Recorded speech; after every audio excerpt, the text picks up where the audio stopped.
नमस्कार साथियों, स्वागत है आपका ज्ञानकृत क्लासेस के इस एक और नए वीडियो में। इस वीडियो में हम बात कर रहे हैं एचपी टेट पीवाईक्यूज़ के बारे में, जो कि पॉलिटिकल सेक्शन से रहेंगे। और ये जो क्वेश्चन आज हम डिस्कस करेंगे ये 2025 में पूछे गए हैं। इससे पहले हमारे इसके 5 पार्ट रहे हैं। उन 5 पार्टों में हमने 2012 से लेकर 2024 तक जितने भी प्रश्न पूछे गए हैं, उनके बारे में बात की है। और ये वीडियो जो है पार्ट 6 रहेगा। इसमें हम 2025 में जो क्वेश्चन पूछे गए हैं, उनकी बात करेंगे। अगर आपको ये पूरी प्लेलिस्ट देखनी है, तो इसका लिंक आपको कमेंट बॉक्स में मिल जाएगा।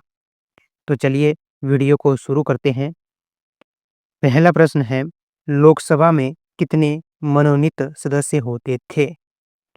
यानी जब राष्ट्रपति लोकसभा में सदस्यों को मनोनीत कर सकते थे, तो कितने सदस्य जो है वो मनोनीत होते थे? ऑप्शन है 3, 2, 9 या फिर कोई नहीं। तो ऑप्शन डी तो होगा नहीं, क्योंकि राष्ट्रपति जो हैं सदस्यों को मनोनीत करते थे। तो कितने थे वो? तो वो थे 2 सदस्य, यानी ऑप्शन बी सही होगा। और वो 2 सदस्य होते थे एंग्लो इंडियंस। लेकिन ये बात आपको ध्यान रखनी है कि अब राष्ट्रपति लोकसभा में किसी को भी मनोनीत नहीं करते हैं, और अब ये प्रावधान जो है खत्म कर दिया गया है। और ये प्रावधान खत्म हुआ था 104 जो संविधान संशोधन हुआ था उसमें। अगर बात करें कि ये संविधान संशोधन कब हुआ था 104, तो 104 जो संविधान संशोधन था वो हुआ था 2019 में। और इसमें जो है ये बात कही गई कि लोकसभा में राष्ट्रपति अब किसी को भी मनोनीत नहीं करेंगे। तो इस बात को भी ध्यान में रखना है। चलिए अब बात करते हैं प्रश्न नंबर 2 के बारे में। प्रश्न नंबर 2 है, लोकसभा में सत्ताधारी दल का नेता कौन होता है? जो सत्ता में दल होता है, उसका नेता कौन कहलाता है? राष्ट्रपति, प्रधानमंत्री, उपराष्ट्रपति या इनमें से कोई नहीं? तो ये तो आपको देखकर ही लग रहा होगा कि जो सत्ताधारी दल होता है, उसका नेता जो होता है, उसको हम प्रधानमंत्री कहते हैं। ऑप्शन बी सही होगा। राष्ट्रपति की बात करें तो राष्ट्रपति जो है राष्ट्र का प्रमुख होता है, और उपराष्ट्रपति जो है वो राज्यसभा के पदहीन सभापति होते हैं। चलिए अब आगे देखते हैं प्रश्न नंबर 3। इसमें पूछा गया है कि भारत की संसद में सम्मिलित हैं, भारत की संसद में कौन-कौन है? तो ऑप्शन है न्यायपालिका, लोकसभा, राज्यसभा। ऑप्शन बी है मंत्रिमंडल, राज्यसभा, लोकसभा। ऑप्शन सी है प्रधानमंत्री, राष्ट्रपति, लोकसभा। और ऑप्शन डी है राष्ट्रपति, लोकसभा और राज्यसभा। तो इसका राइट आंसर होगा ऑप्शन डी, राष्ट्रपति, लोकसभा और राज्यसभा जो है ये मिलकर संसद को बनाते हैं। और ये बात कही गई है अनुच्छेद 79 में। इसको भी ध्यान में रखना है। चलिए प्रश्न नंबर 4 देखते हैं। भारतीय संविधान में मूल अधिकार कितने हैं? ऑप्शन दिए गए हैं 5, 6, 7, 8। तो इसको आपको ध्यान में रखना है कि भारतीय संविधान में जो मूल अधिकार हैं, उनको हम मौलिक अधिकार भी कहते हैं, और वो 6 हैं। इसलिए राइट ऑप्शन होगा ऑप्शन बी। पहले 7 थे लेकिन अब 6 हैं। जो 7वां था वो अनुच्छेद 31 था, जिसको संपत्ति का अधिकार कहा जाता था। चलिए अब बात करते हैं आगे प्रश्न नंबर 5 के बारे में। इसमें पूछा गया कि भारतीय संसद के कितने सदन हैं? ऑप्शन दिए गए हैं 1, 2, 3, 4। तो इसका राइट आंसर हो जाएगा ऑप्शन बी, 2 सदन होते हैं। पहला है लोकसभा और दूसरा है राज्यसभा। चलिए अब आगे बात करते हैं प्रश्न नंबर 6 के बारे में। इसमें पूछा गया है कि निर्वाचन आयोग के कितने सदस्य होते हैं? ऑप्शन दिए गए हैं 2, 5, 3, 4। तो इसका राइट आंसर हो जाएगा ऑप्शन सी, 3 सदस्य होते हैं निर्वाचन आयोग में, जिसमें एक होता है मुख्य चुनाव आयुक्त और 2 अन्य चुनाव आयुक्त होते हैं। तो चलिए अब आगे बात करते हैं प्रश्न नंबर 7 के बारे में। इसमें पूछा गया है कि भारत का संविधान कब लागू हुआ? ऑप्शन दिए गए हैं 24 नवंबर 1949, 26 नवंबर 1949, 26 जनवरी 1950 या फिर इनमें से कोई नहीं।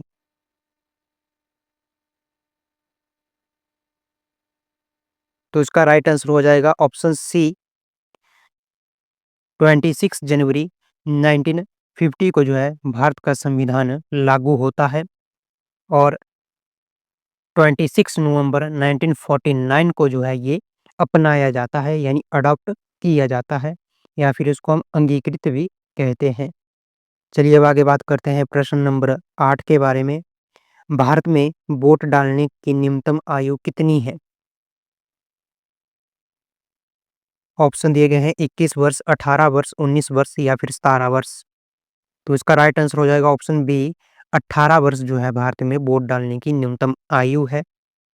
पहले अगर बात करें कितनी थी, तो पहले थी 21 वर्ष, जिसको 61वां जो संविधान संशोधन होता है, उसमें जो है बदल दिया जाता है और 18 वर्ष कर दिया जाता है, और जो 61वां संविधान संशोधन है, वो होता है 1989 में।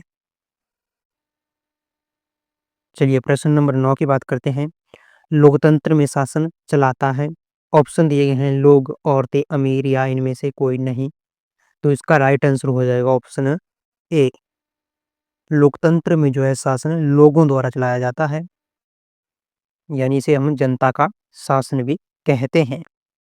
चलिए अब आगे बात करते हैं प्रश्न नंबर 10 के बारे में।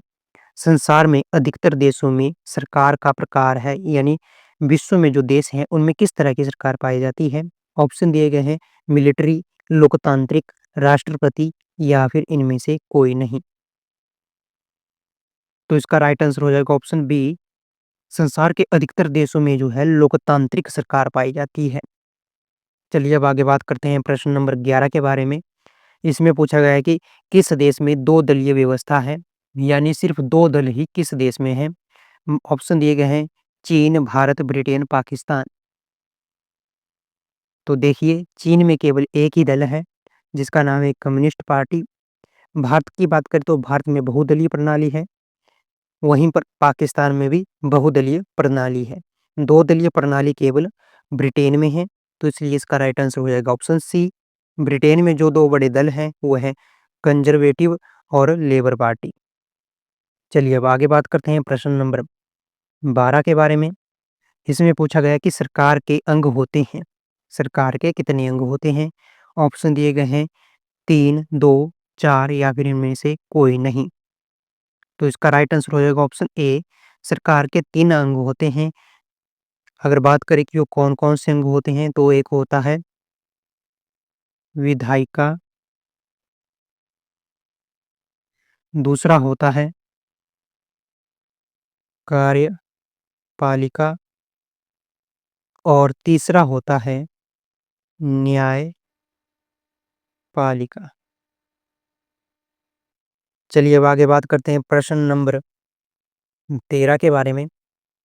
इसमें पूछा गया कि नीति आयोग की स्थापना कब हुई? ऑप्शन दिए गए हैं 1 जनवरी 2016, 1 जनवरी 2015, 1 जनवरी 2018, 1 जनवरी 2020। तो इसका राइट आंसर हो जाएगा ऑप्शन बी, 1 जनवरी 2015 को नीति आयोग की स्थापना होती है और ये जो है योजना आयोग का स्थान लेता है। चलिए अब आगे बात करते हैं प्रश्न नंबर 14 के बारे में। इसमें पूछा गया है कि हिमाचल प्रदेश के बिलासपुर जिले का गठन कब हुआ? ऑप्शन दिए गए हैं 4 जुलाई 1960, 5 जुलाई 1972, 1 सितंबर 1972 या फिर 1 जुलाई 1954। तो इसका राइट आंसर हो जाएगा ऑप्शन डी, 1 जुलाई 1954 को जो है हिमाचल प्रदेश में बिलासपुर जिले को मिलाया जाता है और इससे पहले जो है बिलासपुर जो है वो सी श्रेणी का राज्य होता है, और जब हिमाचल प्रदेश में बिलासपुर को मिलाया जाता है तो हिमाचल प्रदेश का बिलासपुर 5वां जिला बनता है, ये भी ध्यान में रखना है। चलिए अब आगे बात करते हैं प्रश्न नंबर 15 के बारे में। इसमें पूछा गया है कि हिमाचल प्रदेश केंद्र शासित प्रदेश कब बना? ऑप्शन दिए गए हैं 1 नवंबर 1966 को, 1 नवंबर 1956 को, 1 नवंबर 1967 को, 1 नवंबर 1968 को।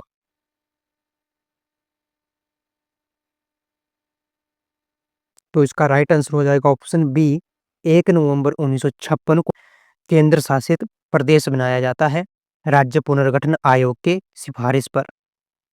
चलिए अब आगे बात करते हैं प्रश्न नंबर 16 के बारे में। इसमें पूछा गया है कि हिमाचल प्रदेश के उच्च न्यायालय के प्रथम मुख्य न्यायाधीश कौन थे?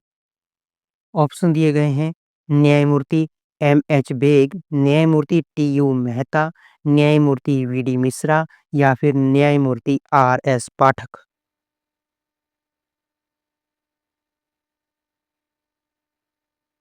तो इसका राइट आंसर हो जाएगा ऑप्शन ए, न्यायमूर्ति एम.एच. बेग जो है हिमाचल प्रदेश उच्च न्यायालय के प्रथम मुख्य न्यायाधीश बनते हैं। और वहीं पर बात करें न्यायमूर्ति आर.एस. पाठक की, तो न्यायमूर्ति आर.एस. पाठक जो है हिमाचल प्रदेश हाई कोर्ट के दूसरे मुख्य न्यायाधीश थे। चलिए अब आगे बात करते हैं प्रश्न नंबर 17 के बारे में। इसमें पूछा गया है कि हिमाचल प्रदेश भारत का कौन-सा राज्य बना? यानी जब हिमाचल प्रदेश का गठन किया गया था, तो हिमाचल प्रदेश भारत का कौन से नंबर का राज्य बना था? ऑप्शन दिए गए हैं 11वाँ, 14वाँ, 12वाँ या फिर 18वाँ। तो इसका राइट आंसर हो जाएगा ऑप्शन डी, 18वाँ राज्य बनता है हिमाचल प्रदेश भारत का। चलिए अब आगे बात करते हैं प्रश्न नंबर 18 के बारे में। इसमें पूछा गया है कि कितनी वर्ष तक की आयु के बच्चों से घर या उद्योग में काम नहीं कराया जा सकता है? ऑप्शन दिए गए हैं 14, 12, 16 या फिर 15। तो इसका राइट आंसर हो जाएगा ऑप्शन ए, 14 वर्ष के जो कम आयु के बच्चे होते हैं, उनसे जो है घर या फिर उद्योगों में जो खतरनाक काम होते हैं, उनको नहीं करवाया जा सकता है और ये बात कही गई है आर्टिकल 24 में। चलिए अब आगे बात करते हैं प्रश्न नंबर 19 के बारे में। इसमें पूछा गया है कि लोकसभा में स्पीकर का मत क्या कहलाता है? स्पीकर जो है वो लोकसभा का अध्यक्ष होता है, तो उसका जो मत होता है वो क्या कहलाता है? ऑप्शन दिए गए हैं निर्णायक मत, परोक्ष मत, प्रत्यक्ष मत या फिर ध्वनि मत। तो इसका राइट आंसर हो जाएगा ऑप्शन ए, निर्णायक मत उसको हम कहते हैं। सामान्यतः स्पीकर वोट नहीं देता है, लेकिन अगर बराबर हो जाए, टाई हो जाए, तो उस स्थिति में जो है लोकसभा स्पीकर निर्णायक मत जो है वो देता है। चलिए अब बात करते हैं प्रश्न नंबर 20 के बारे में। इसमें पूछा गया है कि वर्तमान में हिमाचल प्रदेश विधानसभा के अध्यक्ष कौन हैं? ऑप्शन दिए गए हैं शिव प्रताप शुक्ल, कुलदीप सिंह पठानिया, विनय कुमार या फिर उपरोक्त में से कोई नहीं। तो इसका राइट आंसर हो जाएगा ऑप्शन बी, कुलदीप सिंह पठानिया जो है वर्तमान में विधानसभा के अध्यक्ष हैं। अभी मैं फरवरी 2026 की बात कर रहा हूँ। शिव प्रताप शुक्ल जो है राज्यपाल हैं और वहीं पर विनय कुमार जो हैं वो विधानसभा के उपाध्यक्ष हैं। तो चलिए अब बात करते हैं आगे प्रश्न नंबर 21 के बारे में। इसमें पूछा गया है कि किस वर्ष हिमाचल प्रदेश की प्रथम विधानसभा गठित हुई थी? यानी हिमाचल प्रदेश में प्रथम विधानसभा चुनाव कब समाप्त हुए या कब हुए थे? ऑप्शन दिए गए हैं 1951, 1952 या फिर 1953 या फिर इनमें से कोई नहीं। तो इसका राइट आंसर हो जाएगा ऑप्शन ए, 1951 में जो है हिमाचल प्रदेश की पहली विधानसभा का गठन हुआ था। चलिए अब आगे बात करते हैं प्रश्न नंबर 22 के बारे में। हिमाचल प्रदेश में पहली बार किस वर्ष राष्ट्रपति शासन लगाया गया था? ऑप्शन दिए गए हैं 1980, 1990, 1977 या फिर 1996 ईस्वी में। तो इसका राइट आंसर हो जाएगा ऑप्शन सी, 1977 में जो है हिमाचल प्रदेश में पहली बार राष्ट्रपति शासन लगाया जाता है। 1980 की बात करें तो 1980 में जो है सेकंड टाइम लगता है और 1992 में जो है थर्ड टाइम जो है हिमाचल प्रदेश में राष्ट्रपति शासन लगाया जाता है। चलिए अब आगे बात करते हैं प्रश्न नंबर 23 के बारे में। वर्तमान में राज्यसभा में विपक्ष का नेता कौन है? ऑप्शन दिए गए हैं राहुल गांधी, मल्लिकार्जुन खड़गे या फिर अखिलेश यादव। तो इसका राइट आंसर हो जाएगा ऑप्शन बी, मल्लिकार्जुन खड़गे जो है वर्तमान में राज्यसभा के विपक्ष के नेता हैं। और वहीं पर बात करें राहुल गांधी की, तो राहुल गांधी लोकसभा में जो है विपक्ष के नेता हैं। और अखिलेश यादव की बात करें तो ये समाजवादी पार्टी के एक नेता हैं और लोकसभा सांसद हैं। चलिए अब आगे बात करते हैं प्रश्न नंबर 24 के बारे में।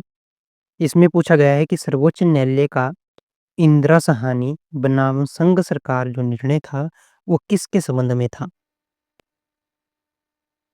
ऑप्शन दिए गए हैं अन्य पिछड़ा वर्ग के आरक्षण से, अनुसूचित जाति के आरक्षण से, अल्पसंख्यकों के आरक्षण से या फिर अनुसूचित जनजाति के आरक्षण से।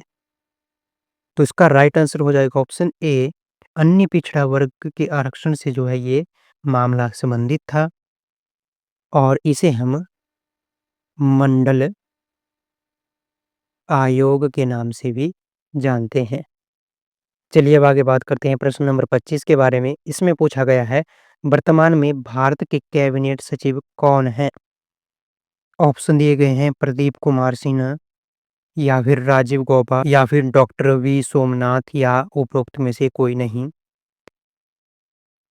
तो इसका राइट आंसर हो जाएगा option C, doctor V Somnath जो है वो वर्तमान में भारत के कैबिनेट सचिव हैं। चलिए अब आगे बात करते हैं प्रश्न नंबर 26 के बारे में। इसमें पूछा गया है वर्तमान में भारत के शिक्षा मंत्री कौन हैं? ऑप्शन दिए गए हैं प्रकाश जावड़ेकर, जेपी नड्डा, एस जयशंकर या फिर धर्मेंद्र प्रधान। तो इसका राइट आंसर हो जाएगा ऑप्शन डी, धर्मेंद्र प्रधान जो है वर्तमान में भारत के शिक्षा मंत्री हैं। एस जयशंकर की बात करें तो एस जयशंकर जो हैं विदेश मंत्री हैं। जेपी नड्डा की बात करें तो जेपी नड्डा जो है वर्तमान में स्वास्थ्य एवं परिवार कल्याण मंत्री हैं। चलिए अब आगे बात करते हैं प्रश्न नंबर 27 के बारे में। इसमें पूछा गया है किस आयु वर्ग के बच्चों के लिए शिक्षा का अधिकार अधिनियम एक मौलिक अधिकार है और ये किसमें है? ये है अनुच्छेद 21 का जो ए भाग है उसमें। अगर जोड़ने की बात करें कि कब जोड़ा गया था, तो जोड़ा गया था जो 86 संविधान संशोधन हुआ था उसमें। और कब हुआ था? तो ये हुआ था 2002 में। तो इसका राइट आंसर हो जाएगा ऑप्शन बी, 6 से 14 वर्ष।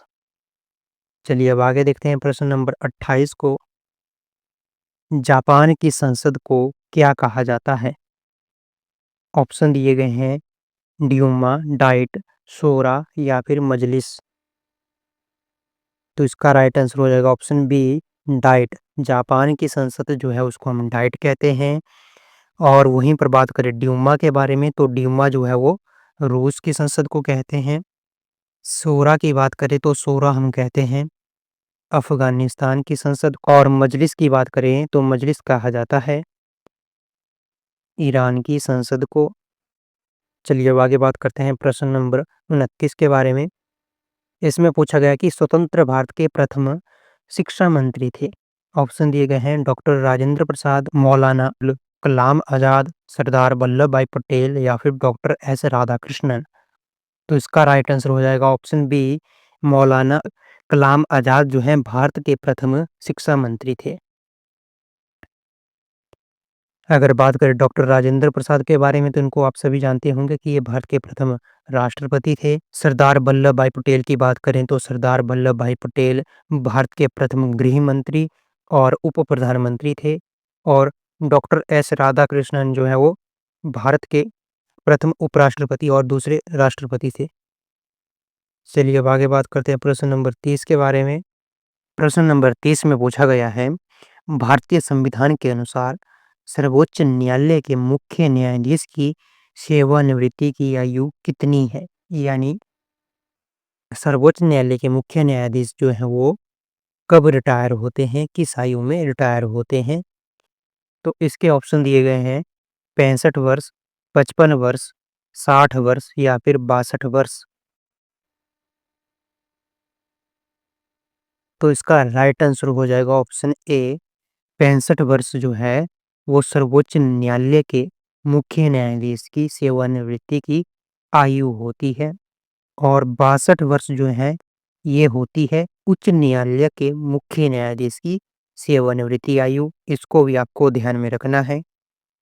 अब बात करते हैं आगे प्रश्न नंबर 31 के बारे में। इसमें पूछा गया है कि भारत के संविधान को संविधान सभा द्वारा कब अपनाया गया? ऑप्शन दिए गए हैं 26 जनवरी 1956 को, 26 नवंबर 1949 को, 26 जनवरी 1950 को या फिर 26 नवंबर 1956 को। तो इसका राइट आंसर हो जाएगा ऑप्शन बी, 26 नवंबर 1949 को संविधान सभा जो है वो संविधान को अपनाती है, यानी अंगीकृत करती है। और 26 जनवरी 1950 को जो है भारत का संविधान लागू होता है। तो ये दोनों डेट्स जो हैं इम्पोर्टेंट है। चलिए अब आगे देखते हैं प्रश्न नंबर 32। प्रश्न नंबर 32 जो है इस वीडियो का लास्ट प्रश्न है और इसी के साथ ही ये पॉलिटिकल सेक्शन में पूछा गया लास्ट प्रश्न है, जो कि 2012 से लेकर 2025 तक एचपी टेट हुआ है उसमें। प्रश्न है, भारत के मुख्य न्यायाधीश की नियुक्ति कौन करता है? ऑप्शन दिए गए हैं उपराष्ट्रपति, राष्ट्रपति, प्रधानमंत्री या फिर लोकसभा अध्यक्ष। तो इसका राइट आंसर हो जाएगा ऑप्शन बी, मुख्य न्यायाधीश की नियुक्ति जो है राष्ट्रपति द्वारा की जाती है। इसी के साथ एचपी टेट में आज तक यही जो है पॉलिटिकल साइंस के क्वेश्चन पूछे गए हैं। और आपने देखा भी होगा इस पीवाईक्यू सीरीज में जितने भी हमने पॉलिटिकल साइंस के क्वेश्चन किए, उन सभी के लगभग जो आंसर रहे वो ऑप्शन बी था। लेकिन आपको एग्जाम में ऐसा नहीं करना है कि आपको बिना प्रश्न देखे ही पॉलिटिकल का है तो ऑप्शन बी लगा देना है। हाँ, आप वहाँ पर ऑप्शन बी लगा सकते हैं जहाँ पर आपको प्रश्न जो है वो नहीं आता होगा। क्योंकि आपने देखा है कि सीरीज में जो है ज़्यादातर जो क्वेश्चन के आंसर रहे, खासकर जो 2024 और 2025 के हमने क्वेश्चन देखे, उनमें पॉलिटिकल साइंस के जो क्वेश्चन थे उनके जो आंसर हैं वो ऑप्शन बी ज़्यादातर क्वेश्चन का है। ये बात आपको भी ध्यान में रखनी है। और इसी के साथ इस वीडियो में इतना ही। अगर आपको इस वीडियो से कुछ नया सीखने को मिला होगा तो इस वीडियो को लाइक करना, हमारे चैनल को सब्सक्राइब करना। और अगर आप ये पूरी सीरीज़ देखना चाहते हैं तो ये आपको हमारे चैनल की प्लेलिस्ट पे भी मिल जाएगी और उस प्लेलिस्ट का लिंक आपको मैं डिस्क्रिप्शन में भी दे दूँगा। अभी हमारे पॉलिटिकल साइंस को जो सेक्शन था उसके हमने कंप्लीट किए हैं। अब इसके बाद हम कंप्लीट करेंगे जियोग्राफी सेक्शन। फिर जियोग्राफी सेक्शन जैसे ही कंप्लीट हो जाएगा फिर उसके बाद हम कर देंगे शुरू अपना हिस्ट्री सेक्शन। और फिर हिस्ट्री सेक्शन के बाद जैसे ही वो ख़त्म होगा उसके बाद हम शुरू करेंगे कि इकोनॉमिक्स और स्टैटिक जीके से जो भी प्रश्न पूछे गए उनके बारे में। और अगर आप अच्छे से हमारा साथ देते हैं तो साथ-साथ में हम फिर सीडीपी जो सेक्शन है वहाँ से भी प्रश्न करना शुरू कर देंगे। और अगर आप चाहते हैं कि आपको डिटेल नोट्स भी चाहिए या डिटेल वीडियो भी चाहिए हर एक टॉपिक के बारे में, तो उससे रिलेटेड भी हमारी प्लेलिस्ट चली हुई है, उसको भी आप विज़िट कर सकते हैं। उसमें हम पहले हिस्ट्री का जो सेक्शन है वो कंप्लीट करवा रहे हैं। अगर आप अपना सहयोग ज़्यादा देते हैं तो हम कोशिश करेंगे कि हर दिन आपको वीडियो दी जाए। और साथ में आप अपनी राय भी ज़रूर देना कि हमें क्या-क्या बदलाव करने चाहिए, किस तरह से हमें आपको और भी ज़्यादा जानकारी देनी चाहिए। तो मिलते हैं अगले वीडियो में, तब तक के लिए आप सीखते रहिए, पढ़ते रहिए। जय हिंद, जय भारत।